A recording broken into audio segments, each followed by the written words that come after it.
Cabinet met yesterday, the 20th of November, and coming out of that meeting, the head of the Presidential Secretariat and Secretary to the Cabinet, Dr. Roger Luncheon, will bring you highlights on a number of matters Cabinet wished to bring to the public's attention through the media, after which we will entertain questions on your opening statement and, if time permits, on any other topical matter. I'll hand you over to Dr. Luncheon. Thank you, Kwame, and good morning again, ladies and gentlemen of the media. Cabinet met on Tuesday, the 8th of November. Arising from that cabinet meeting, matters I wanted to bring to yours and the public's attention. Contracts, Parliament, cabinet snippets on NIS consultations, budget consultations, appointment of the Vice Chancellor, University of Guyana. As usual, I would commence with contracts, addressing those for which Cabinet granted its no objection to the awards. I'll start with Public Works in the maritime sector. Contract for the docking and repairs to the hopper dredge barge. Hopper dredge barge. And that award was $74.85 million Guyana dollars. $74.85 million Guyana dollars. Still in Public Works, roads. The rehabilitation and construction of the 2012 community roads, urban. This is in Georgetown, in Region 4. 2 lots, aggregately 74,000 74 million Guyana dollars, aggregately. Lot 1, 31.38 million, and lot 2, 42.61 million Guyana dollars. Aggregate 74 for the urban roads, Region 4. Still in Public Works, maritime sector, acquisition and supply of spares for dredging equipment, an award of $152.90 million Guyana dollars. $152.90 million Guyana dollars. Still in Public Works, roads, the rehabilitation and maintenance of roads in Region 1, Northwest District. 2 lots. The first, Onaina Bridge to Yarakita Landing, $15.5 million Guyana dollars. $15.5 million Guyana dollars. And lot 2, Barabina Swamp Road, 17.97 million Guyana dollars, aggregately 33.48 million Guyana dollars. Education, the construction of a special needs building in the Ptolemy Reed Rehabilitation Center, $50.19 million Guyana dollars, $50.19 million Guyana dollars. And lastly, in agriculture, the supply and delivery of 60 heifers for NAREI, National Agriculture Research Extension, and I forgot what the I is, Institute. And that at a cost of $281,104 US. $281,104 US. 60 heifers. Expensive beef on the foot. Those, ladies and gentlemen, contracts for which Cabinet granted its no objection to the awards. Parliament.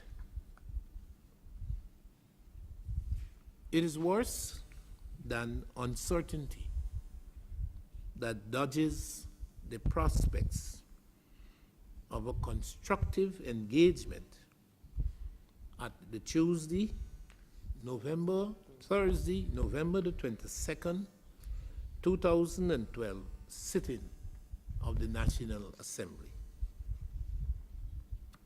It is worse than uncertainty that dodges the prospects of a constructive engagement at the Thursday, November the 22nd, 2012 sitting of the National Assembly. The events of the last sitting and the subsequent antics of the parliamentary opposition provides for an awesome backdrop.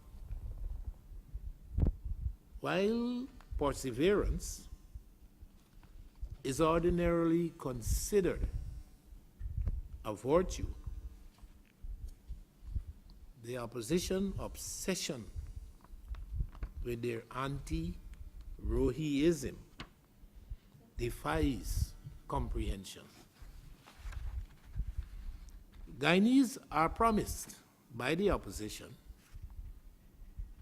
either a privilege motion against the minister or an adjournment motion or one to suspend the standing order. And those options would join the main course of the opposition in Parliament that deals with abuse of the Speaker, furniture banging, and, of course, premature adjournments. And all of this is being done to prevent Rohi from speaking on security sector legislation that is before the House. With another adjournment, the House will again delay consideration of those bills and other government bills, bills dealing with amendments to the Sexual Offences Act, Deeds and the Commercial Registry Amendment Act, business names, etc. Guyanese would not know what will be the outcome of Greenwich's motion, the opposition bill on the clerk of the National Assembly, and others. This madness by the opposition can go on and on indefinitely. Snippets.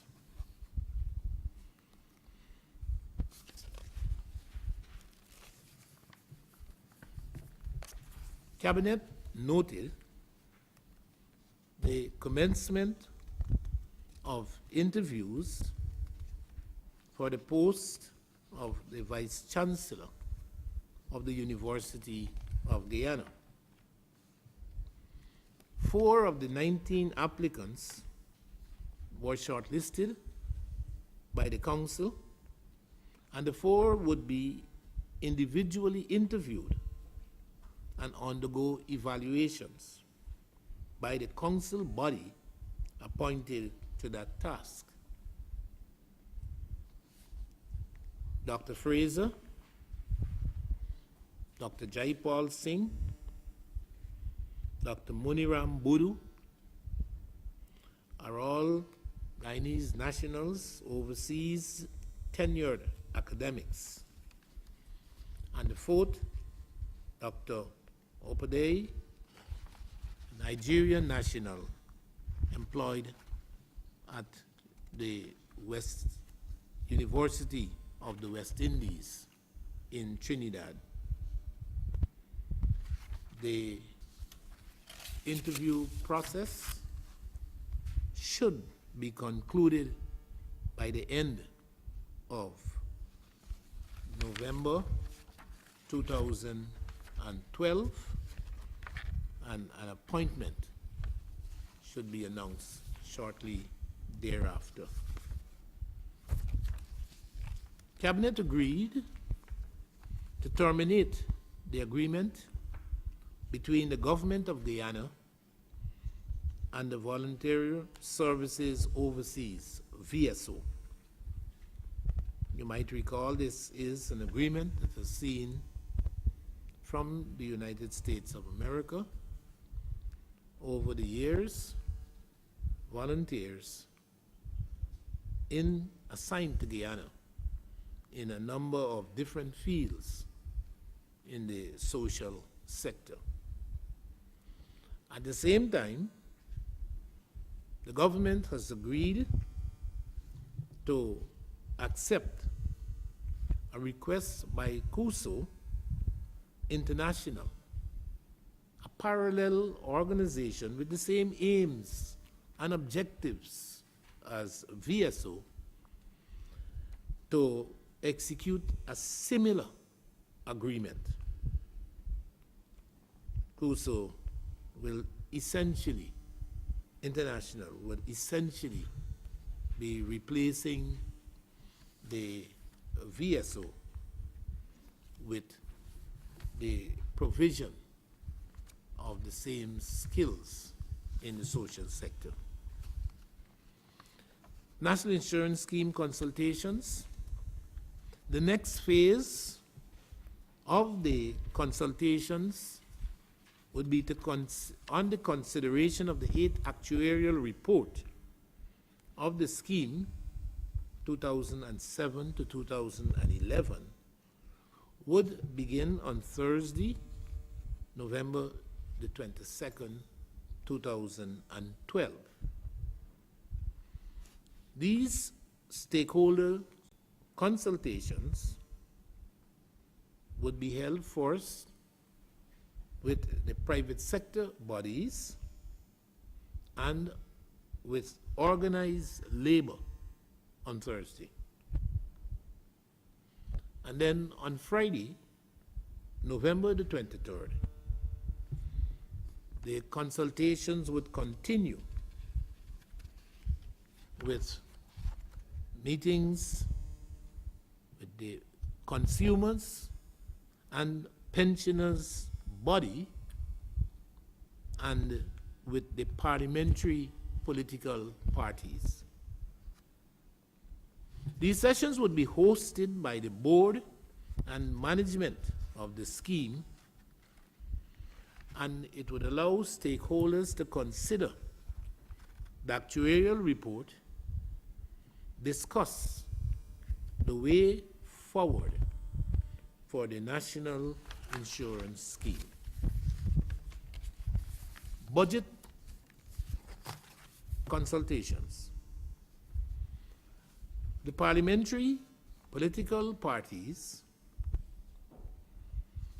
has confirmed a participation at the consultation session on the 2013 budget that's been organized by the government of Guyana, scheduled for Wednesday, today, November the 23rd, 24th, at the office of the President. Delegations from APNU and AFC have signaled their attendance at these formal consultations, and these would follow earlier and similar engagements that begun with the private sector.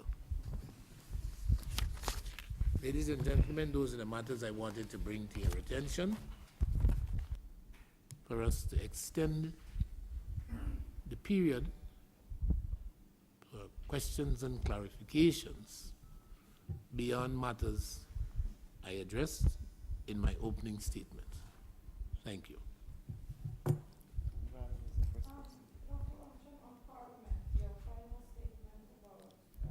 This madness indefinitely. Is the government willing to let this continue, given that it's Minister Rohi's scheduled to speak at the next session, or which session is continue, given the financial cost attached to every sitting of this National Assembly, as well as the national interest?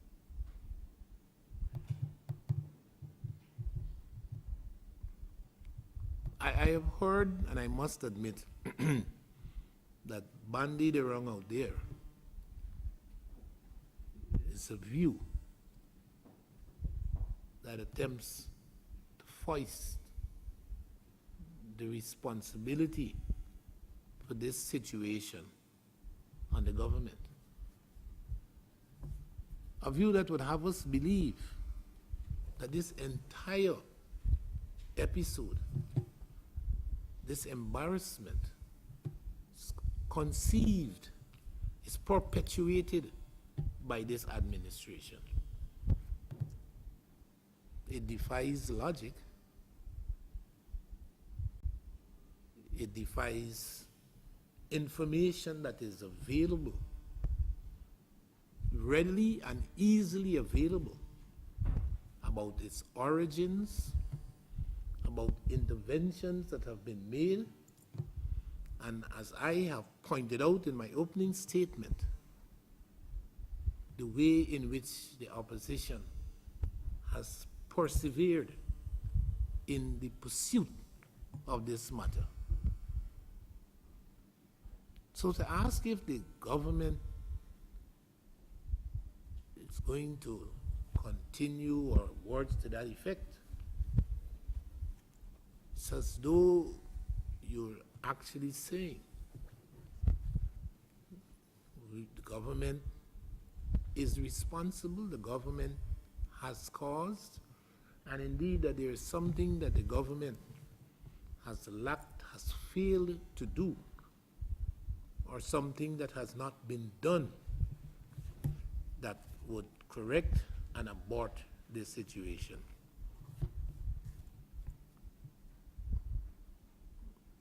We're not so inclined to think, and I would want to believe that those efforts that have been publicized, that have been made, point the way forward, correctly dealing with this situation, all ignored by the opposition, should point to the source of the problem and clearly identify to whom should the responsibility of reversal, termination, and abandonment of this entire episode, at whose feet it should be laid. Certainly not the administration.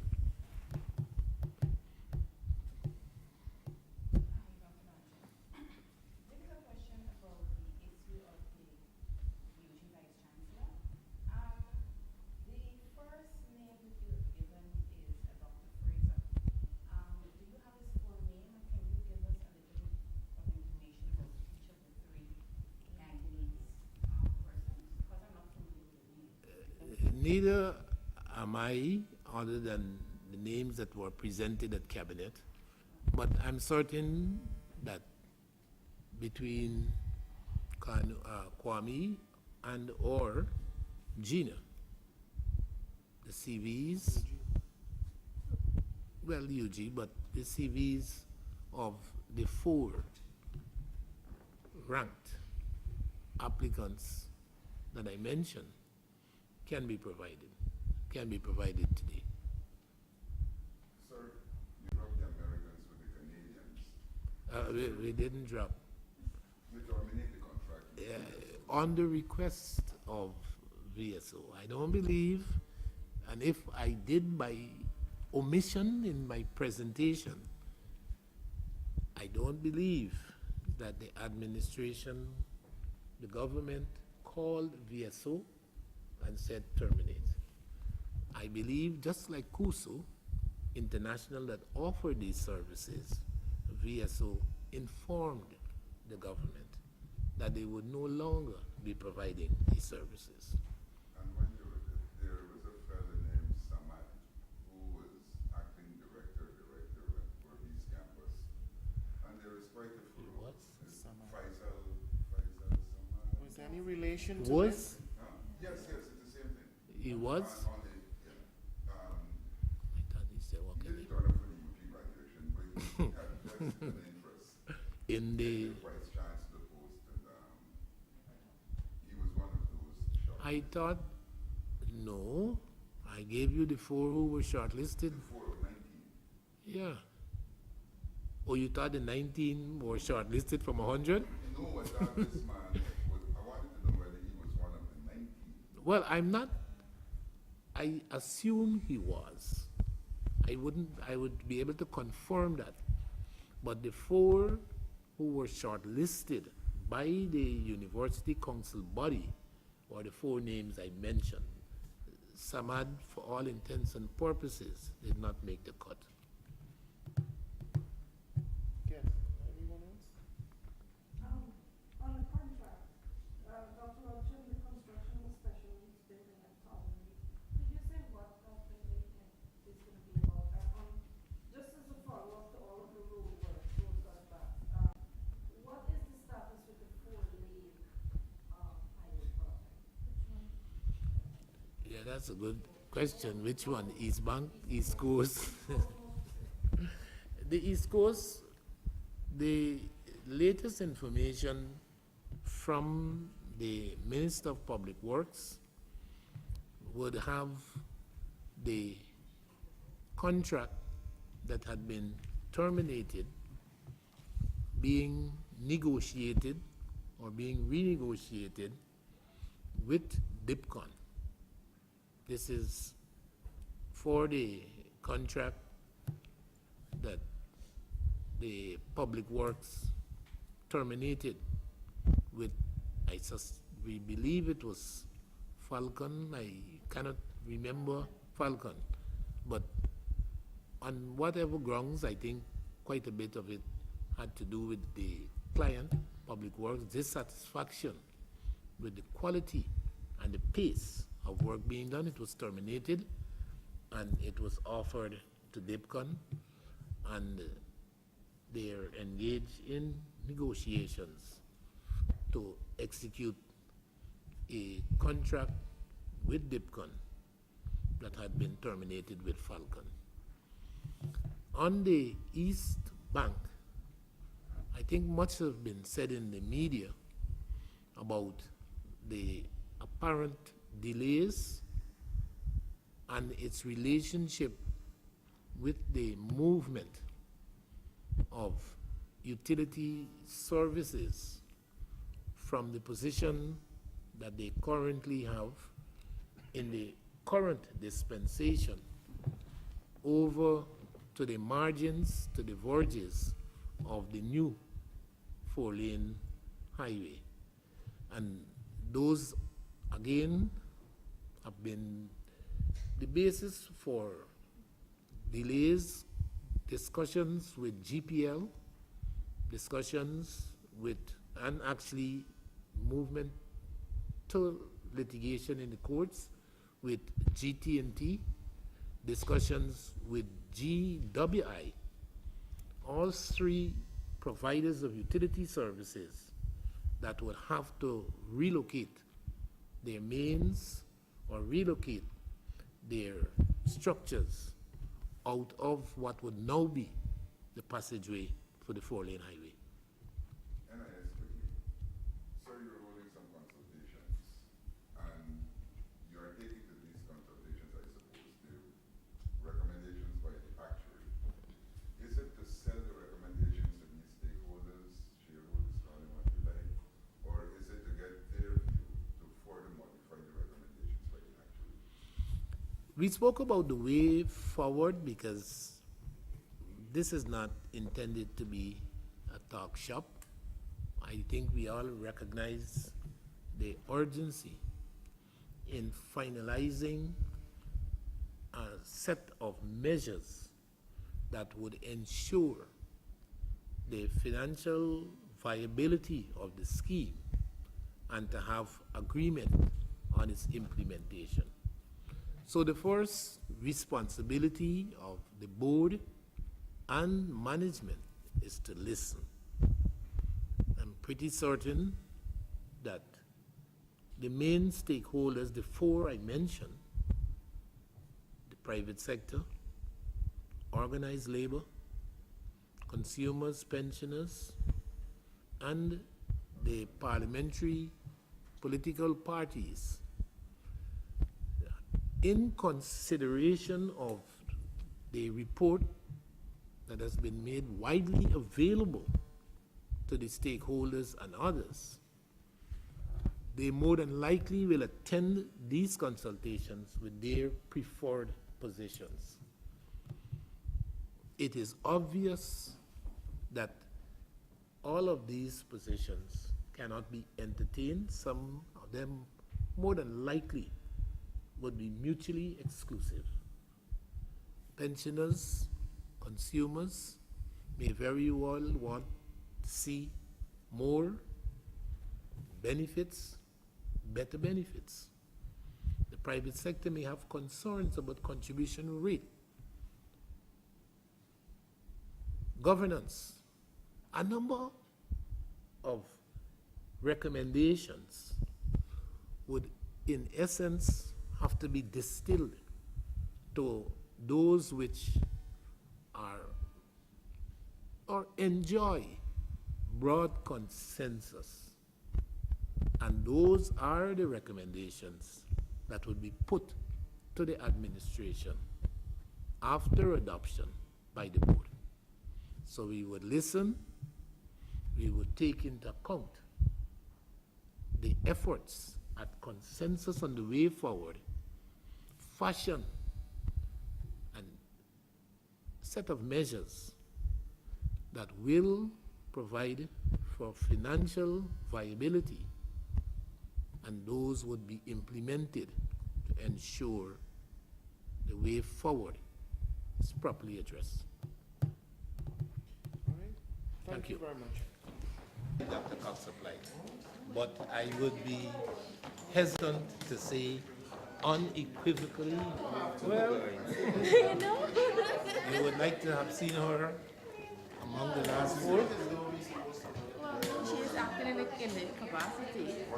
Well, I don't, she is the VC right now, the acting VC, and I'm pretty certain that until such time as the consultations, the interviews, and what have gone, she will remain the acting VC. But as soon as an appointment is made, deputy VC is what? We have taken a foreigner once, right? So when he was not in Guyana to be this VC before, and the person left us. But don't He's you a think CARICOM national. You have to I be know. and be But very don't you careful. don't you think that somebody who's been at the university for so many years would know exactly what we need and would The satisfy? Guyanese, I heard the same argument made about Dr. Mizir. He's been there all the time. So I don't doubt that there are benefits. But I have to give the university council body that has given the remit to make these decisions, we have to allow them to do their work. And they did not pick Guyanese who is employed by the University of Guyana.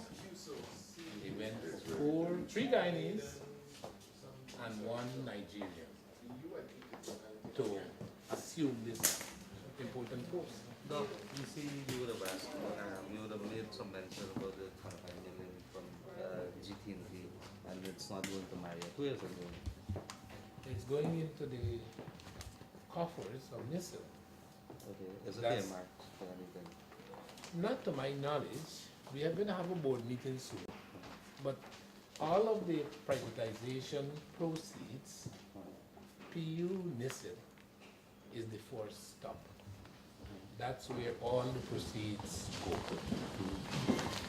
To jump from PU NISL to others, in the absence of a specific and a deliberate decision that is announced, is a bit premature. And I would encourage you and others not to take that leap into the darkness. That's not it. Going back to the SUV, do you know how many persons applied for the position? 19. 19. I was told 9. So I will assume it was 9. Applied and only 4 were shortlisted. Yes, my dear. The NCN report, you know anything about any updates? The, And the NCN. well, the board has terminated, not terminated, I get used to this word terminated. The board has concluded their investigations. There is a report that has been submitted to the Minister of Information, the President, recognizing some interim steps and additional recommendations that have been made. We are yet to have pronounce, the Office of the President is yet to pronounce Will there be a- definitively on that matter. Will there be a wider investigation Into, NCN's operation? I doubt it unless it comes through the Auditor General and the Auditor General report about any one of the state-owned entities. But there hasn't been a call from the board. We actually are motivated by how sensitive the board addresses issues. And this one they address, and I think that the Auditor General reports would kind of guide the board into other areas to investigate. Would the contents of those reports, of that report be made public? Well, between you and I suspect it has, you know, but I would inquire. It has. Yes, well, made public unofficially. Okay. But if you ask me What about about officially? officially, I would inquire. You would And- I would inquire. Since you would have seen it, are I there, have indeed seen it. are there recommendations for the dismissals to it, like Martin, Luceran, and There are a number of recommendations made by the board about employees, current employees. I am not at liberty right now to disclose what those are, but I can undertake to ensure that the Office of the President, the Minister of Information, dealing with the matter would become public knowledge at an appropriate time. man, this right, sir.